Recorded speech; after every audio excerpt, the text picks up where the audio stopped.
Hello everyone, good morning, जय श्री कृष्णा, राधे राधे। हाँ जी, अपन क्या पढ़ रहे थे?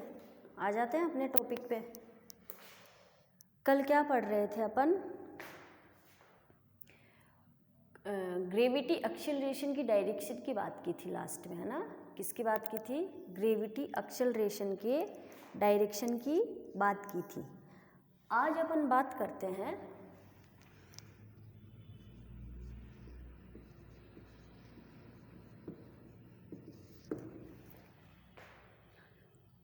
हाँ जी, आज एक नई हेडिंग लेंगे और उसकी बातें करते हैं।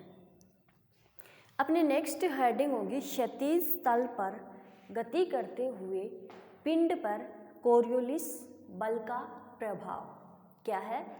Effect of Coriolis force on moving particle horizontal plane of earth. ठीक है, क्या होगा? Effect of Coriolis force on moving particle horizontal plane of earth. कहने का मतलब क्षैतिज तल पर गति करते हुए पिंड पर कोरियोलिस बल का प्रभाव। हाँ जी, आप लोगों ने पीछे पढ़ा था कि एक पॉइंट P होता है, जो अपन पॉइंट P लेते हैं वो लैम्डा अक्षांश के ऊपर, लैम्डा अक्षांश पे होता है। ठीक है, उस पॉइंट के ऊपर अपन ने एक फ्रेम लिया था। कौन सा फ्रेम लिया था? वाई डैश, एक्स डैश और जेड डैश लिए थे। हाँ, यह पृथ्वी के साथ क्या करता है? घूर्णन करता है। वो जो प्लेन लिया था वो क्या करता है? पृथ्वी के साथ घूर्णन करता है। अतः यह घूर्णी निर्देश तंत्र होगा। यहाँ पृथ्वी का कोणीय वेग कितना लिया था अपन ने? पीछे ओमेगा वेक्टर लिया था। पर बात किसकी कर रहे हैं? टॉपिक अपना क्या है? क्षैतिज तल पर गति करते हुए पिंड पर कोरियोलिस बल का प्रभाव। अगर यहाँ पे अपन एंगुलर मोमेंटम अगर ओमेगा वेक्टर लेते हैं तो निर्देश तंत्र का अगर अपन अर्थ का एंगुलर मोमेंटम ओमेगा वेक्टर लेते हैं तो फ्रेम ऑफ रेफरेंस का एंगुलर मोमेंटम भी यहाँ पे कितना होगा? ओमेगा वेक्टर होगा। क्लियर है यहाँ तक? इस अवस्था में फ्रेम ऑफ रेफरेंस के सापेक्ष यानी रिलेटिव m द्रव्यमान का पिंड पृथ्वी तल पर v वेक्टर डैश से गति कर रहा है। चीज कितनी ली यहाँ पे? दो ली, एक ओमेगा वेक्टर और एक v वेक्टर डैश। ठीक है, ओमेगा वेक्टर यहाँ पे क्या है? एंगुलर मोमेंटम है और v वेक्टर डैश क्या है? यहाँ पे वेलोसिटी है। हाँ जी, अब बात करते हैं यहाँ एक्स डैश दिशा, एक्स डैश डायरेक्शन और वाई डैश डायरेक्शन दिशा पृथ्वी के तल पर थी। ठीक है, पीछे भी थी और इसमें भी क्या है? ठीक है, वाई डैश और एक्स डैश कहाँ है? अर्थ पृथ्वी के प्लेन पर है। हाँ जी, जबकि जेड डैश दिशा क्या कहाँ है? प्लेन के लंबवत ऊपर की ओर है। कल आप लोगों ने वहाँ पे डायग्राम भी देखा था। कल क्या, परसों, पिछली 2 क्लासों के अंदर चल ही वही रहे हैं अपने। हाँ, तो वहाँ पे अपन ने एक बात लिखी थी कि एक्स डैश जो है वो कौन सी डायरेक्शन में है? पूर्व, यानी कि ईस्ट डायरेक्शन।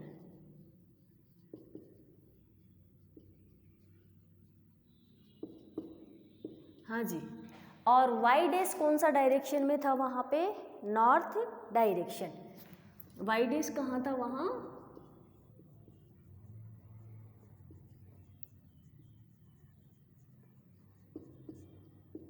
North direction. ये बात अपन ने पिछली क्लास में भी की थी और अपन आज भी कर रहे हैं। अब क्या करते हैं? यहाँ m द्रव्यमान का पिंड उत्तरी गोलार्ध में गति कर रहा है। इस पर कोरियोलिस बल Fc वेक्टर है। क्या है? m द्रव्यमान का पिंड लेते हैं, वो कौन से गोलार्ध में गति कर रहा है? नॉर्थ अपियर में गति कर रहा है। ठीक है, तो उसके ऊपर अपन क्या लेते हैं? कोरियोलिस बल या कोरियोलिस फोर्स Fc वेक्टर है। अब Fc वेक्टर अपन ने पीछे निकाला था, क्या होता है Fc वेक्टर? देखो, -2m ओमेगा वेक्टर क्रॉस और वी वेक्टर डैश क्रॉस, यही होता है। इसको इक्वेशन नंबर दे देना 1। हेडिंग क्या थी अपनी? क्षैतिज तल पर गति करते हुए पिंड पर कोरियोलिस बल का प्रभाव, effect of Coriolis force on moving particle horizontal plane of earth. ठीक है, इसके अंदर अब तक अपन ने 4 ही बात की है। एक तो कौन सा? एक्स डायरेक्शन की, एक वाई डायरेक्शन की, और एक अपन ने क्या लिया था यहाँ पे, जो पार्टिकल है उसका मास कितना लिया? m लिया। ठीक है, मास m लेने के बाद अपन ने क्या किया, जो कोरियोलिस फोर्स होता है उसकी इक्वेशन अपन ने यहाँ पे लिखी है। क्लियर है यहाँ तक? अब अपन आगे इससे बात करते हैं। वी नो दैट, इस चीज़ की वैल्यू आप लोग जानते हो, पीछे अपन ने जी लैम्डा वाले में निकाली थी। तो we know that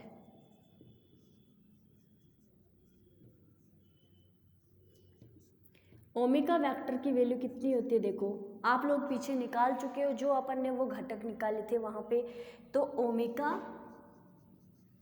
cos lambda J cap dash plus omega sine K cap dash, यही होता है। इसको इक्वेशन नंबर दे दो 2। क्लियर है यहाँ पे? अब ओमेगा वेक्टर की वैल्यू तो अपन ने लिख दी, ठीक है, क्यों? क्योंकि इसके घटक अपन ने पीछे निकाले थे। अब अपने पास आता है V vector dash.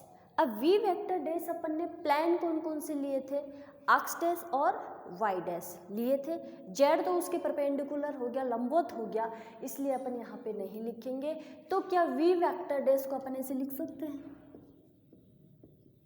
We x i cap dash we y j cap dash, क्या लिख सकते हैं? लिख सकते हैं, बिल्कुल। ये लो, इसको इक्वेशन नंबर दे दो 3। क्लियर है? अब इक्वेशन 2 एंड 3 कहाँ पुट कर देंगे?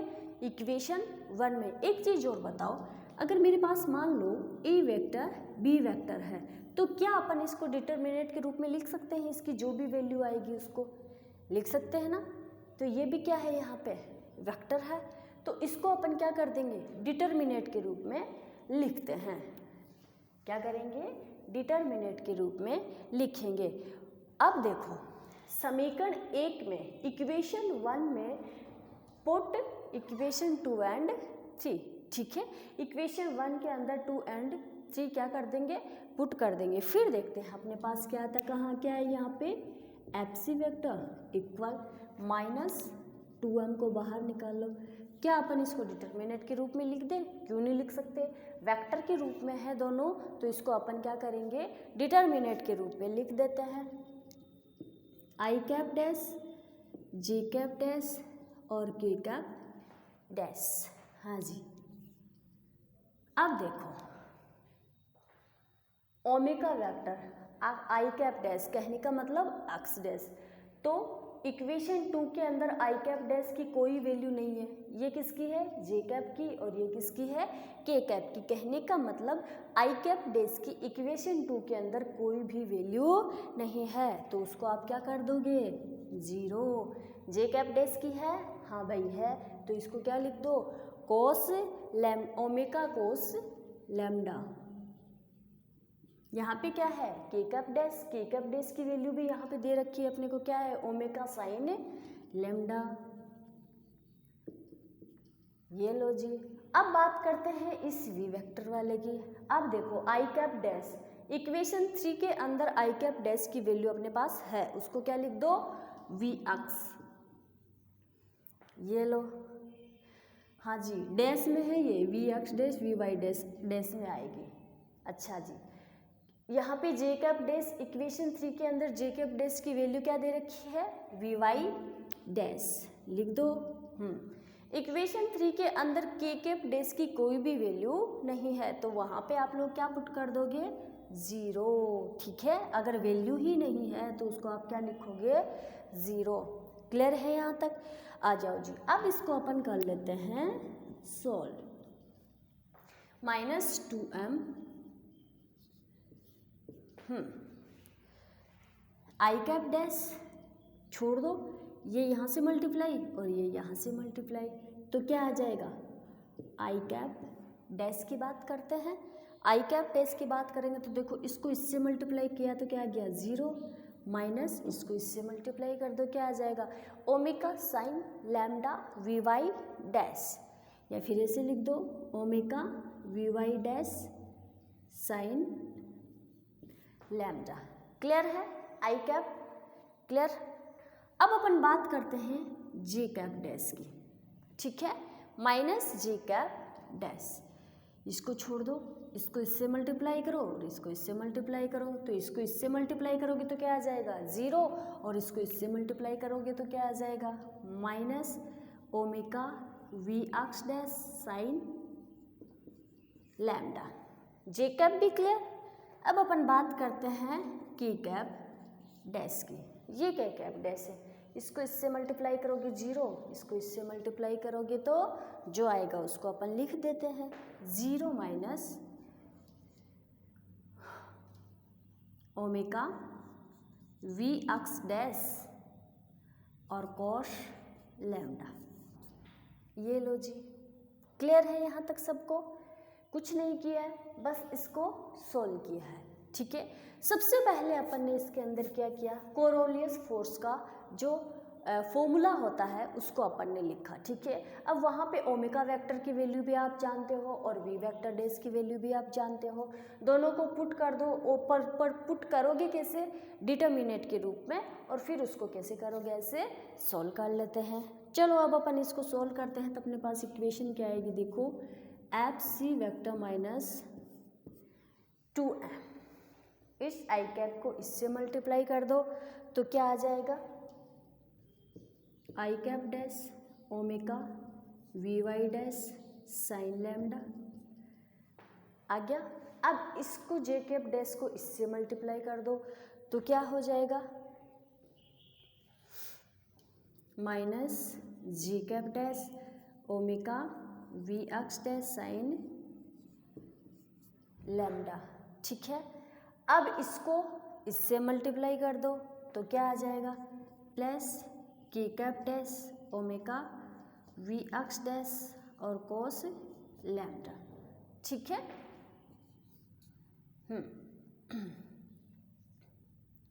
आ गया। अब अपन इसको और सोल्व करते हैं। देखो अपने पास क्या आती है equation,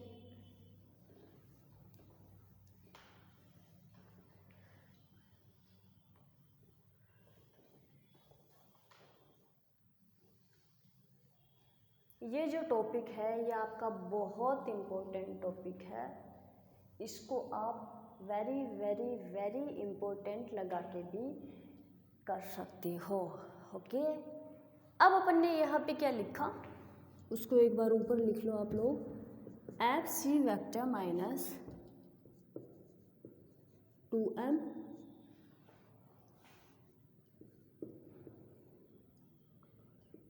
omega we Y dash sine lambda, हाँ जी, minus J cap dash we x dash sine lambda plus के cap dash omega we x dash cos lambda. यही सोल्व किया था। अब अपन क्या कर लेते हैं, देखो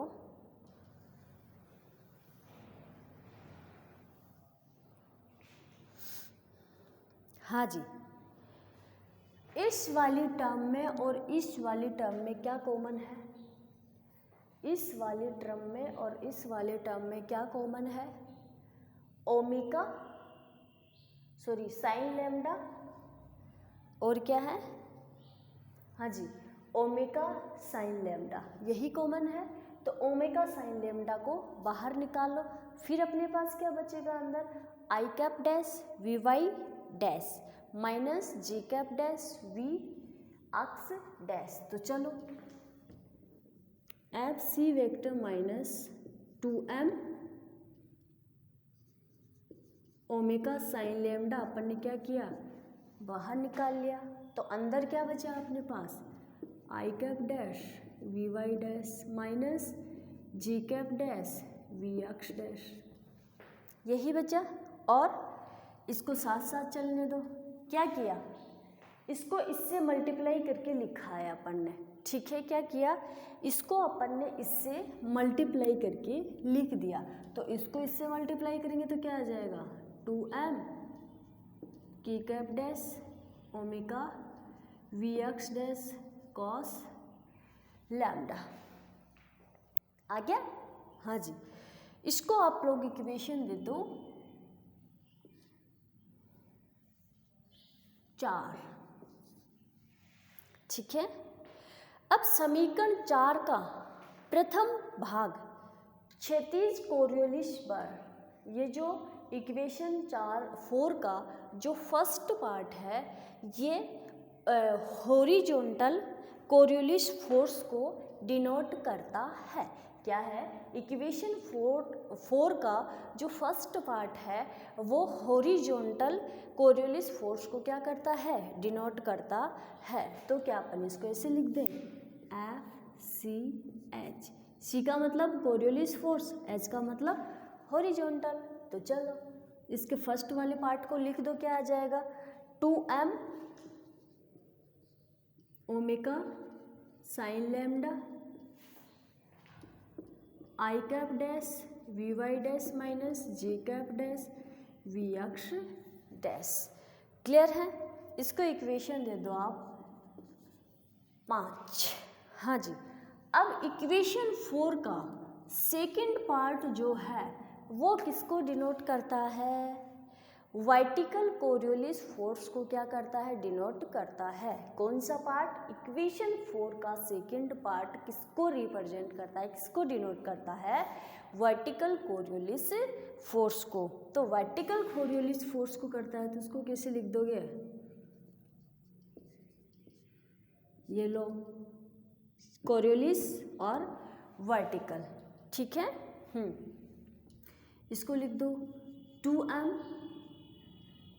2m omega we x dash omega we x dash cos lambda k cap dash. इसको इक्वेशन नंबर दे दो 6।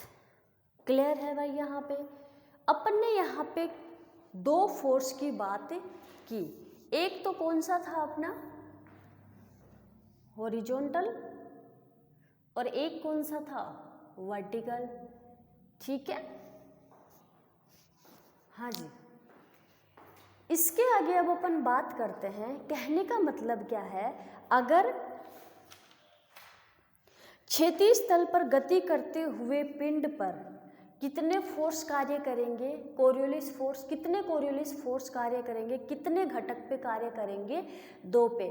कौन कौन से पे करेंगे, कोरियोलिस फोर्स कौन कौन से घटक पर कार्य करेगा, एक तो करेगा हॉरिजॉन्टल पर और एक करेगा वर्टिकल पर। क्लियर है यहाँ तक। अब अपन बात करते हैं direction of Coriolis force in horizontal, ठीक है। क्या करेंगे, सबसे पहले अब अपन बात करते हैं, इनको यहीं पे रहने देना क्योंकि ये अपने आगे काम आएंगे। क्षैतिज तल में कोरियोलिस बल की दिशा, ठीक है। नेक्स्ट हेडिंग क्या है अपनी, क्षैतिज तल में कोरियोलिस बल की दिशा, direction of Coriolis force in horizontal. Okay, आ जाओ। हाँ जी, इक्वेशन लास्ट कितनी है, 6 है।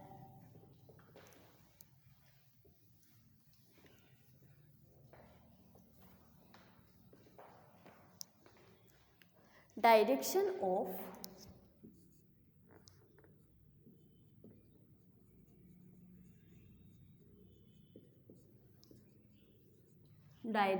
ऑफ कोरियोलिस फोर्स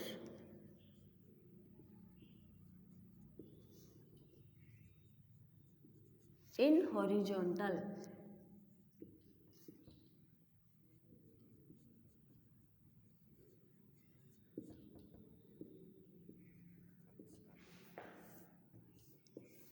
ये लो जी, ठीक है।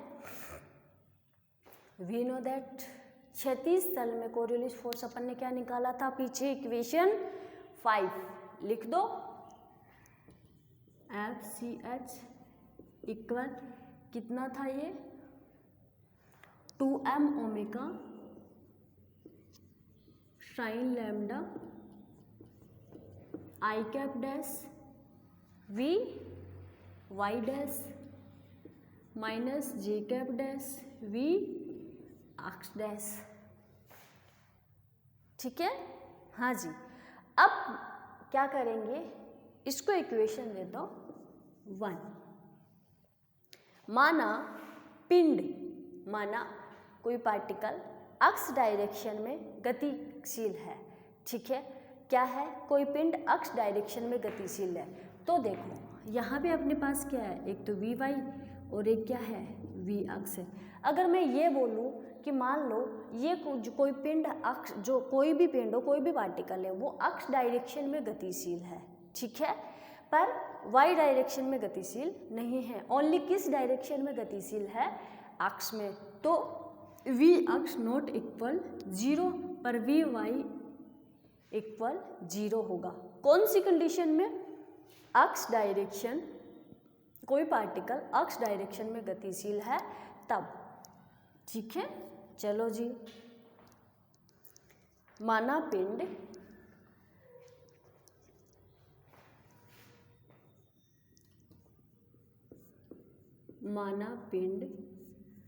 अक्ष दिशा में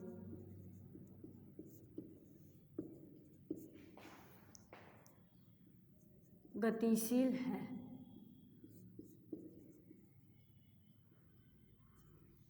माना पिंड अक्ष दिशा में गतिशील है तो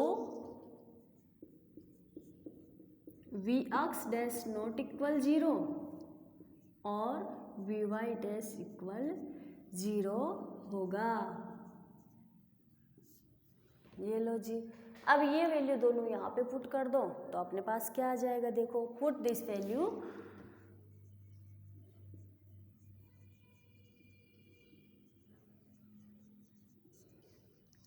क्या आ जाएगा, f c h equal 2m omega sine lambda. Only कौन सी डायरेक्शन आएगी, जे कैप डैश, इसको ऐसे लिख दो, वी अक्ष डैश।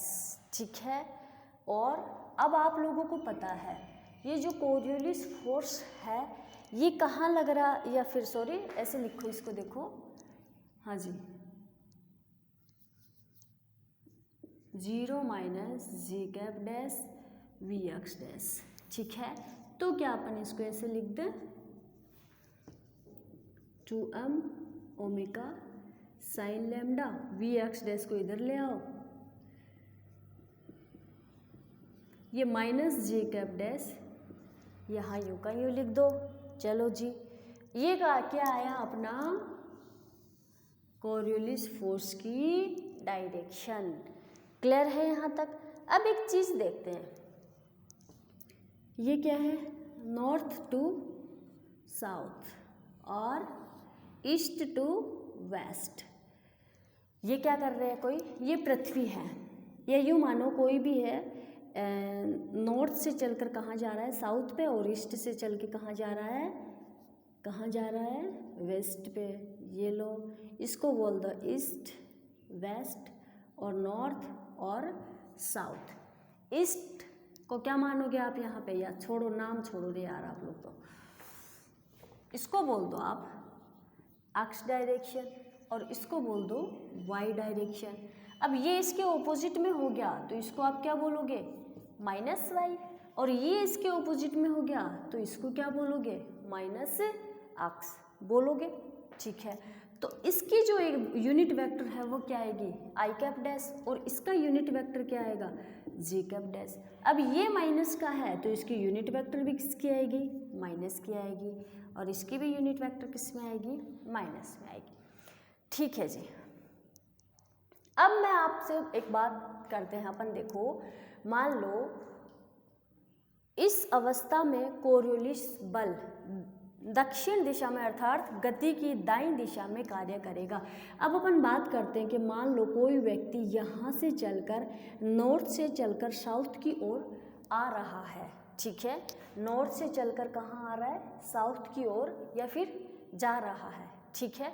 तो यहाँ पे कौन सा फोर्स लगेगा और कौन सी साइड में लगेगा, ठीक है। तो देखो यहाँ पे एक कंडीशन बनती है, अगर कोई व्यक्ति नॉर्थ से लेके साउथ की तरफ जा रहा है तो हमेशा जो कोरियोलिस फोर्स है, कहने का मतलब क्या है, यूँ मानो नॉर्थ से लेके साउथ की तरफ जा रहा है तो यू जा रहा है, अपन यू जा रहा है, तो मानो जो कोरियोलिस फोर्स होगा वो हमेशा वस्तु के कहाँ लगेगा, दाईं ओर लगेगा, सॉरी कहाँ लगेगा, दाईं ओर लगेगा। क्लियर है ये बात। अब मैं आप लोगों से पूछूं, आई रिपीट, एक बार ध्यान से सुनना, कि कोई व्यक्ति नॉर्थ से लेके साउथ की ओर जा रहा है, अगर मैं आपसे पूछूं कि बताओ इसका कोरियोलिस फोर्स किस दिशा में लगेगा, तो हमेशा कोरियोलिस फोर्स कहाँ लगेगा, अगर वो एक साइड से जाके उसके ऑपोजिट साइड में जा रहा है तब कोरियोलिस फोर्स हमेशा राइट साइड में लगेगा। क्लियर है यहाँ तक, ठीक है। अब अपन चलो एक बात करते हैं, अगर मैं आप लोगों से पूछूं कि कोई व्यक्ति ईस्ट से लेके वेस्ट तक जा रहा है, ठीक है, तो इसका कोरियोलिस फोर्स कहाँ लगेगा, कहाँ लगेगा, राइट साइड कहाँ है, उत्तर नॉर्थ डायरेक्शन में है, ठीक है जी। तो कहने का मतलब क्या है, इस वाले मानो कोई व्यक्ति है इधर जा रहा है, इसको अपन क्या बोल दे, वी एक्स डैश बोल देते हैं, यहाँ से आ रहा है यहाँ जा रहा है, ठीक है। तो यहाँ इस कंडीशन में कोरियोलिस फोर्स कहाँ लगेगा, साउथ की तरफ लगेगा। क्लियर है, हमेशा याद रख के चलना, अगर कोई भी हो, पृथ्वी हो, कोई व्यक्ति हो, कोई भी हो, मतलब कुछ भी हो, अगर वो इस डायरेक्शन से ईस्ट से चल के वेस्ट से चल के ईस्ट की तरफ आ रहा है तो उसका कोरियोलिस फोर्स कहाँ लगेगा, या फिर ये याद करके चलना कि कोरियोलिस फोर्स हमेशा राइट साइड में लगता है। क्लियर है ये बात यहाँ तक।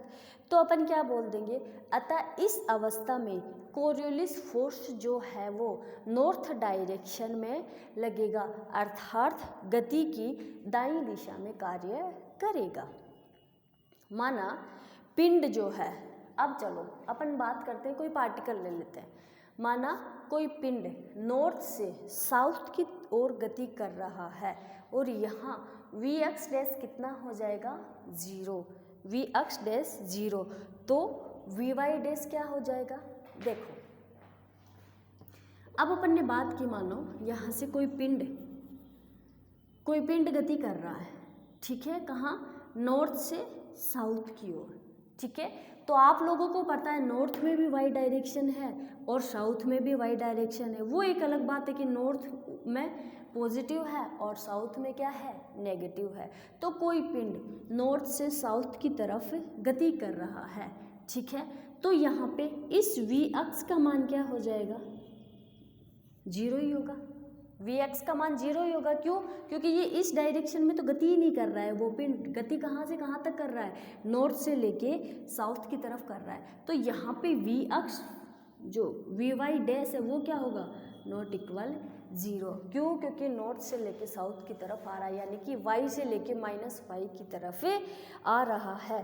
तो वी वाई डैश क्या हो जाएगा, यहाँ पे ऋणात्मक होगा। अतः समीकरण 1 में क्या कर देंगे अपन, ये मान रख देंगे, ठीक है। अगर अपन यहाँ पे ये मान रखेंगे तो एफ सी एच इक्वल क्या आ जाएगा अपना, 2m omega sine lambda, v Y dash not equal 0, ये 0 हो गया। तो इसको आप लोग कैसे लिखोगे, देखो आई कैप डैश, एक चीज़ याद रखना, ये यहाँ पे वी वाई डैश है, ये किसका आएगा, नेगेटिव का आएगा।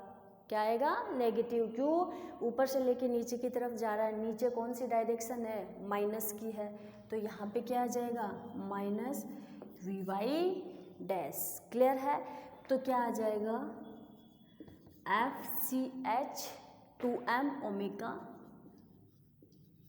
Sign lambda v Y dash minus i cap dash.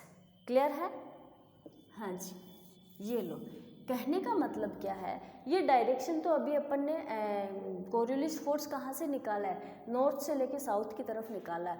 अगर ऐसे ही अगर आप ईस्ट वेस्ट से लेके ईस्ट की तरफ चलोगे तब यहाँ पे क्या हो जाएगा, v x dash not equal 0 होगा और वी वाई डैश क्या हो जाएगा, इक्वल 0 हो जाएगा। और हमेशा कोरियोलिस फोर्स याद रखना कहाँ लगता है, राइट साइड में लगता है। क्लियर है यहाँ पे। यदि पिंड दक्षिणी गोलार्ध में गति करे, क्या, यदि पिंड दक्षिणी गोलार्ध में गति करे तो लगने वाला कोरियोलिस फोर्स गति की दिशा बाईं दिशा में कार्य करेगा। ठीक है जी, यहाँ तक सबको क्लियर है, किसी को कोई डाउट? ये क्या था अपना कोरियोलिस फोर्स। अब अपन बात करेंगे एग्जाम्पल ऑफ कोरियोलिस फोर्स की, ठीक है, वो अपन करेंगे अपने नेक्स्ट क्लास में।